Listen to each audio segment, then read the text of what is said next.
ঈদ মানে একটু বিশেষ আয়োজন, আর ঈদের খাবার হতে হবে সবসময় বিশেষ। কি কি ধরনের খাবার থাকতে পারে এবারের কোরবানির ঈদের মেনুতে, চলুন একটু জেনে আসি। কোরবানির ঈদে যেহেতু মাংস খাওয়ার একটা বেশি প্রবণতা আমাদের মধ্যে থাকে, অবশ্যই আমরা কোরবানির মাংস খাবো। দুপুরবেলা যেহেতু কোরবানির মাংস খাওয়ার একটা প্রাধান্য থাকে, অবশ্যই মাংস খাবো। তবে মাথায় রাখতে হবে যে 3 বেলা যেন অতিরিক্ত মাংস আমরা না খেয়ে ফেলি। আর সেই সঙ্গে কোরবানির মাংস খুব ভালোভাবে ধুয়ে তারপরে কিন্তু রান্না করতে হবে। চাইলে রান্না করার আগে 10 মিনিট সেদ্ধ করে নিতে পারেন। সেই ক্ষেত্রে যদি কোনো জার্মস থাকে সেটা চলে যাবে। যাদের কোষ্ঠকাঠিন্য, কিডনির সমস্যা কিংবা ডায়াবেটিস আছে তারা পরিমাণ মতো মাংস গ্রহণ করবেন। আর সেই সঙ্গে খুব বেশি পরিমাণে সালাদ এবং শাকসবজি রাখবেন।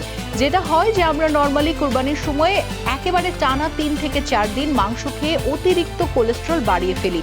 যাদের কোলেস্ট্রলের সমস্যা আছে তারা অবশ্যই বেশি বেশি পানি পান করবেন, লেবু পানি পান করবেন এবং ফলের শরবত পান করবেন। আর সেই সঙ্গে লেবু এবং সালাদ অবশ্যই রাখবেন আপনার খাবারের মেনুতে। শুভ হোক সকলের ঈদ।